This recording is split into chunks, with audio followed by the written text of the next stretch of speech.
The delegation of Antigua and Barbuda thanks you and the member states of this Permanent Council for the opportunity to bring to the attention of the people of the Americas a further step in righting ancient wrongs that deeply scarred many of our societies.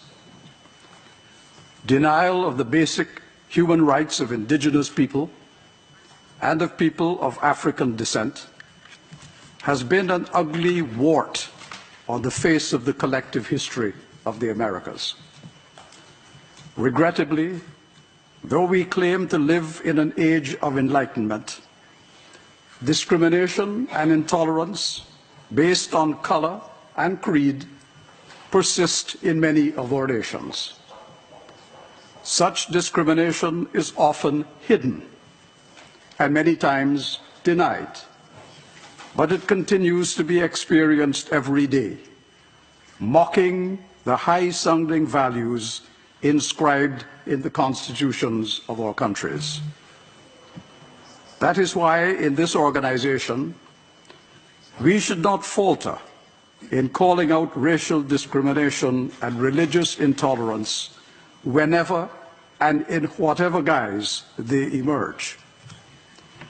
It is also why our countries should collectively celebrate those occasions when we reject man's inhumanity to man, and when we acknowledge ancient wrongs and apologize for them as part of reparatory justice.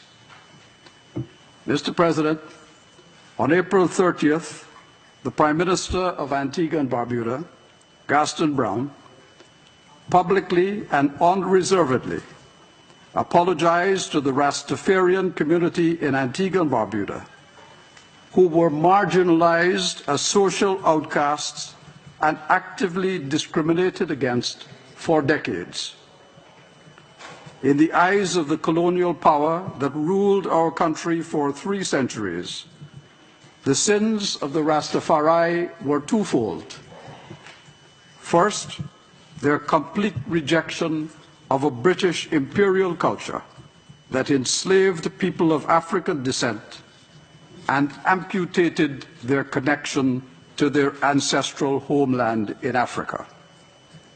And second, their determination to shape an identity that refused to succumb to the desecration of their culture and their religious beliefs.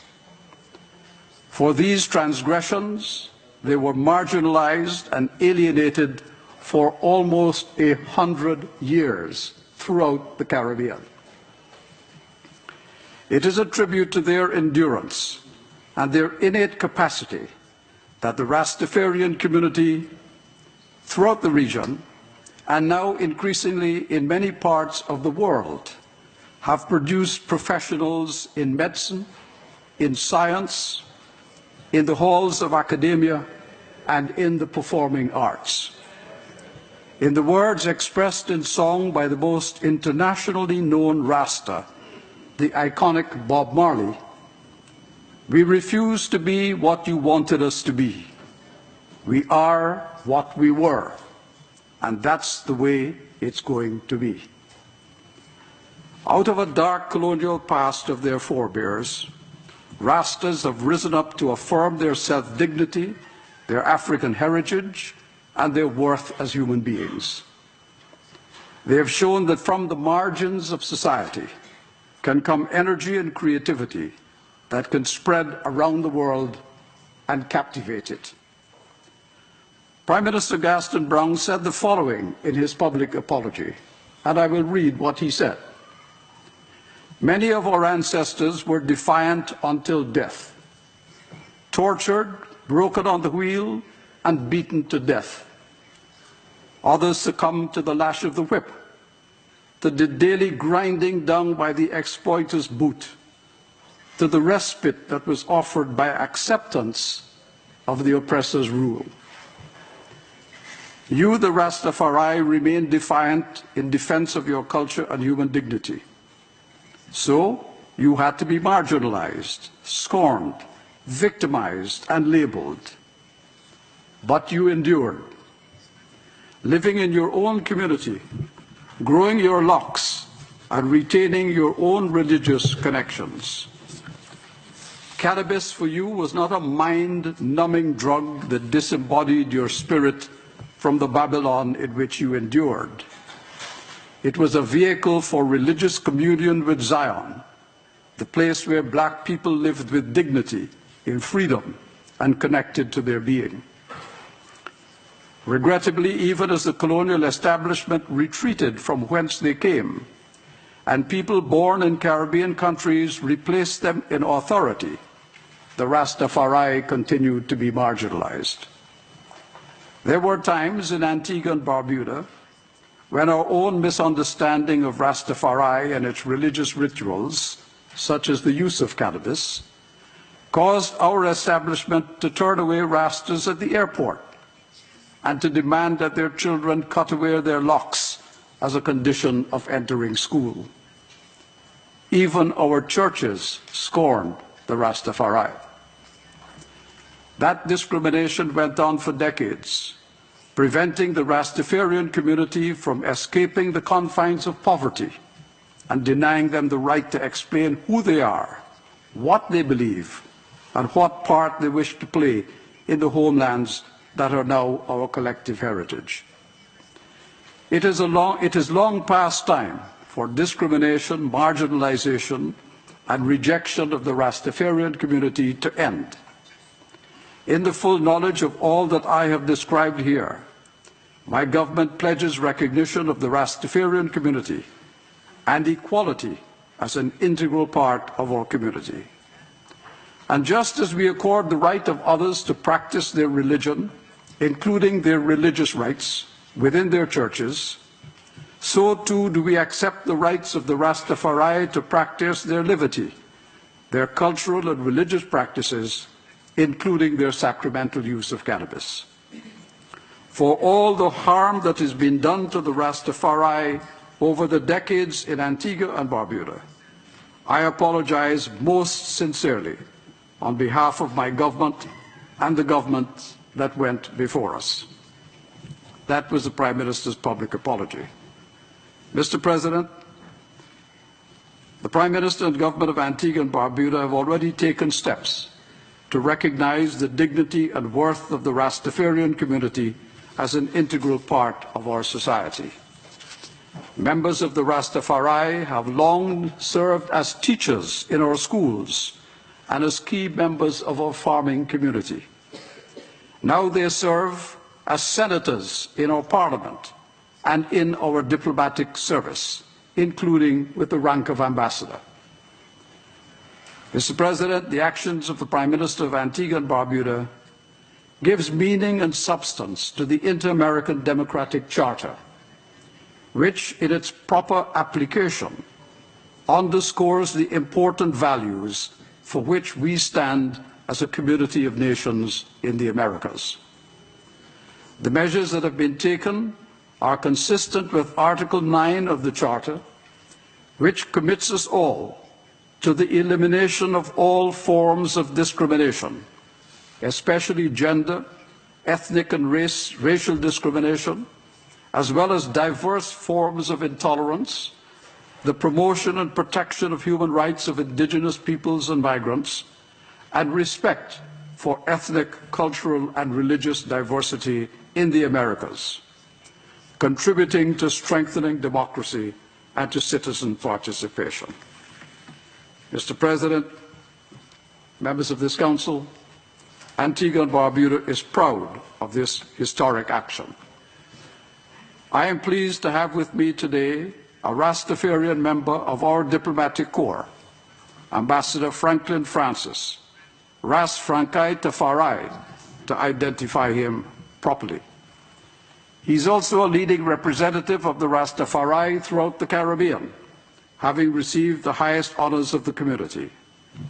And with your permission, Mr. President, I would like to ask Ambassador Frankai Tafari to address this Council, and by doing so, to create history. He will be the first member of the Rastafari community to speak to such a high-level representative body of the nations of the Americas. And if I may, I will invite him to speak. Thank you. Adelante, por favor. Please do. Franklin Francis. Good morning to the distinguished delegates, and greetings in the name of Haile Selassie I, acknowledged as the divine inspiration of the Rastafari nation. I convey the thanks and appreciation of the Rastafari nation for the historic opportunity to address this august hemispheric body, the Organization of American States, on such an important issue as human rights and justice, which we believe should be of concern to the nations and peoples of the world. The Rastafari nation commends and thanks the government of Antigua and Barbuda and the Honorable Prime Minister Gaston Brown for his unique, sincere and heartfelt apology to Rastafari for repair and redress for the atrocities inflicted on Rastafari for their acknowledged utilization of cannabis and their strong stance in defense of the oppressed and downtrodden minorities in our hemisphere and indeed in the world. This apology comes on the heels of previous token allowances to the Rastafari community, including the admission of dreadlocks youth into the educational institutions in Antigua and Barbuda, and the cessation of the trimming of the dreadlocks covenant of incarcerated Rastafari brethren and sistren. The Rastafari nation has long expressed our advocacy for the rights of Africans the world over, and our advocacy for the use of cannabis as a human rights issue, and view the prohibition of cannabis and the persecution of Africans through the immoral crime against humanity that was chattel slavery as contrary to United Nations Declaration on Human Rights as enshrined in the United Nations Charter and other conventions, including those in the OAS. The apology and declared intention for repair and redress is thus seen in the context of the call for reparatory justice for slavery and colonial oppression, expressed by the establishment of the CARICOM Reparations Commission and voiced by other Africans in the diaspora and on the continent.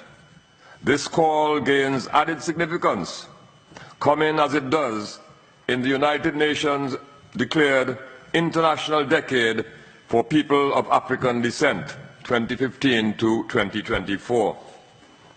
We express the hope that the call for reparations will see a recognition of Rastafari sacramental use of the herb cannabis and involvement and inclusion in the material benefits to be derived from proper utilization of cannabis. Further, that repair and redress will involve assistance to the formerly disadvantaged Rastafari and African communities, and for the Rastafari inclusion in the civil society, community, and societal deliberations on developmental and other issues of concern to all oppressed peoples. Noting that Rastafari and African peoples are situated throughout the nations of the Americas, it is our hope and fervent prayer that the call for reparatory justice will be heeded not only by other Caribbean leaders, but by other hemispheric leaders and the entire international community.